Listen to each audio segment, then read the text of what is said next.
اعوذ باللہ من الشیطان الرجیم، بسم اللہ الرحمن الرحیم۔ ناظرین گرامی السلام علیکم۔ ناظرین گرامی، آج کا ہمارا موضوع ہے اللہ تمہاری نیتوں کو دیکھتا ہے کا ذکر کریں گے۔ ناظرین گرامی، جب حضور سرور کائنات صلی اللہ علیہ وسلم نے بلال حبشی کو مؤذن بنایا تو کچھ لوگ حضرت صلی اللہ علیہ وسلم کے پاس آئے اور کہنے لگے، یا رسول اللہ صلی اللہ علیہ وسلم، آپ نے بلال کو مؤذن بنا دیا ہے۔ یہ تو کہہ نہیں سکتے تھے کہ بلال غلام ہے، ہم سردار ہیں، وہ کالا ہے، ہم گورے ہیں، وہ غریب و تنگ دست ہے، ہم سرمایہ دار اور ثروت مند ہیں، کیونکہ کئی مرتبہ پیغمبر صلی اللہ علیہ وسلم سے سن چکے تھے کہ آپ صلی اللہ علیہ وسلم نے فرمایا کہ عربی کو غیر عربی پر فضیلت نہیں، کہ کرشی کو غیر کرشی پر کوئی فضیلت حاصل نہیں ہے، امیر کو غریب پر، گورے کو کالے پر کوئی فخر نہیں ہے، کیونکہ سب حضرت آدم علیہ السلام کی اولاد ہیں۔ اور ارشاد باری تعالیٰ ہے، بے شک تم میں زیادہ صاحب عزت وہ ہے جو تم میں سب سے زیادہ پرہیزگار ہے۔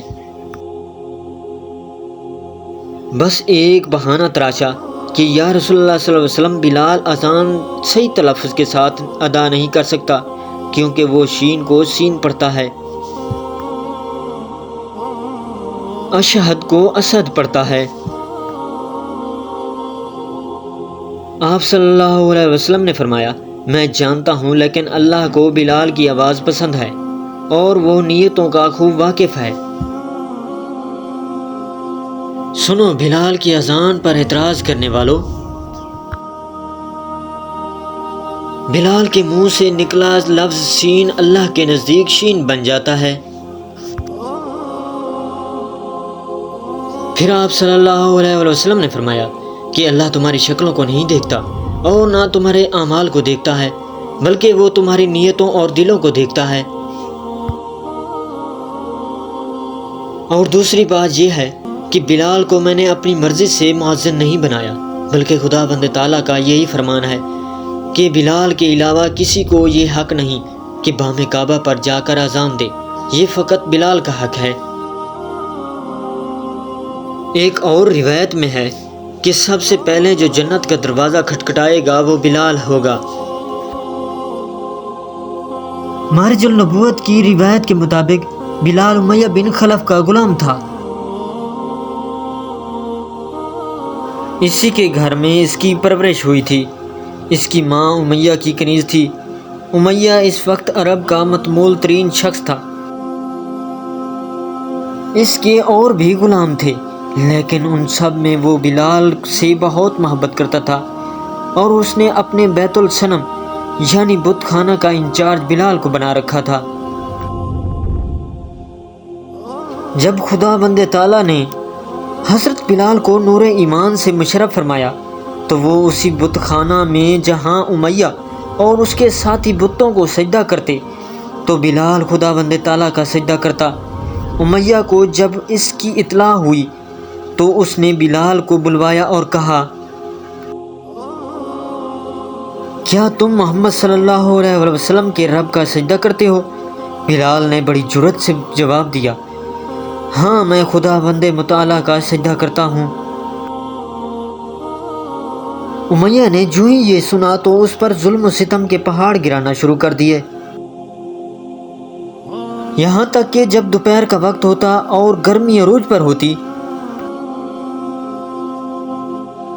گویا آسمان آگ برسا رہا ہے اور زمین تندور کی مثل گرم ہے، تو یہ بلال کو برہنہ کر کے گرم اور پتھریلی زمین پر لٹاتا اور گرم پتھروں سے اس کے جسم کو داغتا، اور جب اس کا جسم جلنے لگتا تو گرم ریت اس کے زخموں پر ڈالتا اور کہتا، لات و مناتا اور عزیہ پر ایمان لے آؤ۔ بلال جواب میں کہتا،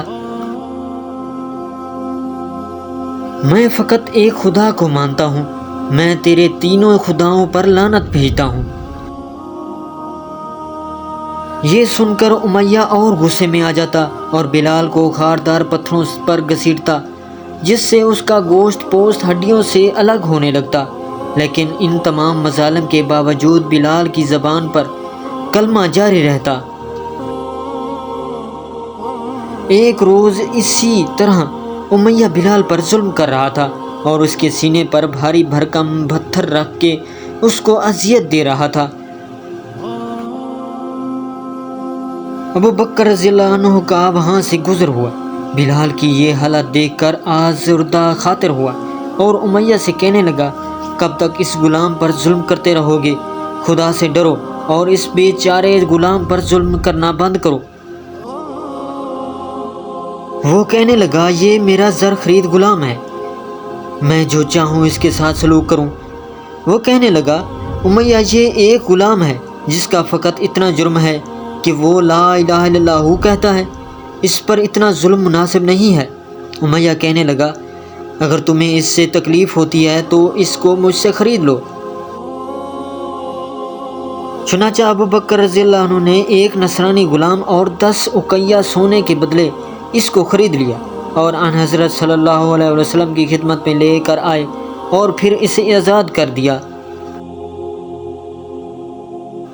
حضرت امام حسن عسکری علیہ السلام فرماتے ہیں کہ بلال ابو بکر رضی اللہ عنہ سے زیادہ حضرت امیر المومنین علی بن ابی طالب علیہ السلام کی تعظیم و توقیر کرتے تھے اور آپ کی زیادہ تعریف و توصیف کرتے رہتے تھے۔ ایک روز کچھ منافقین نے حضرت بلال کو سرزنش کرتے ہوئے کہا، اے بلال، تم کفران نعمت کر رہے ہو، کیونکہ ابو بکر رضی اللہ عنہ تمہارے ولی نعمت ہیں اور تم اس کی علی بن ابی طالب علیہ السلام کی مثل بھی تعظیم نہیں کرتے۔ بلال نے جواب دیا، کیا ابو بکر رضی اللہ عنہ مجھے اس بات کی اجازت دیں گے کہ میں پیغمبر صلی اللہ علیہ وسلم سے زیادہ ان کی تعظیم کروں؟ وہ کہنے لگے، ہاشا اللہ، ایسا تو ہرگز نہیں ہو سکتا۔ حضرت بلال نے کہا کہ یہ بات تمہارے پہلے قول کے خلاف ہے۔ اگر میں ابو بکر رضی اللہ عنہ کہ جنہوں نے مجھے آزاد کرایا ہے ان سے زیادہ علی علیہ السلام کی تعظیم نہ کروں، اس لیے کہ علی علیہ السلام نے مجھے آزاد نہیں کرایا، تو پھر اس کا مطلب یہ ہے کہ میں ابو بکر رضی اللہ عنہ سے زیادہ نبی صلی اللہ علیہ وسلم کی تعظیم بھی نہ کروں، کیونکہ نبی صلی اللہ علیہ وسلم نے بھی تو مجھے آزاد نہیں کرایا۔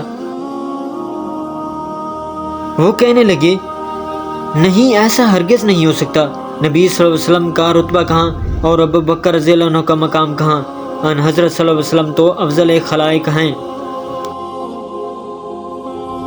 حضرت بلال کہنے لگے، بس اسی طرح علی علیہ السلام کا رتبہ کہاں اور ابو بکر رضی اللہ عنہ کا مقام کہاں؟ علی علیہ السلام تو نفس پیغمبر صلی اللہ علیہ وسلم ہیں، محبوب رسول صلی اللہ علیہ وسلم ہیں، بلکہ حدیث تیر کی روح سے تو وہ محبوب کبریا ہیں، اور علی علیہ السلام تمام مخلوق میں نبی صلی اللہ علیہ وسلم سے زیادہ مشابہ ہیں، اور ابو بکر رضی اللہ عنہ نے تو مجھے کبھی نہیں کہا کہ میں علی علیہ السلام سے زیادہ ان کی تعظیم کروں۔ تمہیں کیوں تکلیف ہو رہی ہے؟ اور سنو، علی علیہ السلام کا مجھ پر ابو بکر رضی اللہ عنہ سے زیادہ حق ہے، کیونکہ ابو بکر رضی اللہ عنہ نے مجھے ظاہری غلامی اور دنیاوی تکلیف و مصیبت سے نجات دلائی ہے کہ اگر میں اس اذیت و مشکل میں مبتلا رہتا تو بھی صبر کرتا رہتا، اور علی علیہ السلام نے مجھے آخرت کے عذاب سے نجات دلائی ہے۔ گویا ابو بکر رضی اللہ عنہ میرے جسم کے محسن ہیں اور علی علیہ السلام میری روح کے محسن ہیں،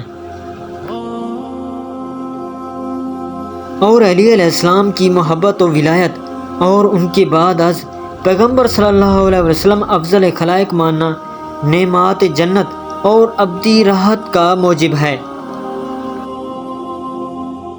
ناظرین گرامی، ویڈیو اچھی لگی ہو تو ویڈیو کو لائک، چینل کو سبسکرائب اور بیل آئیکن کو دبا دینا، اور اچھا سا کمنٹس دینا نہ بھولیے گا تاکہ آنے والی ہر ویڈیو کا نوٹیفیکیشن پہلے آپ تک پہنچے۔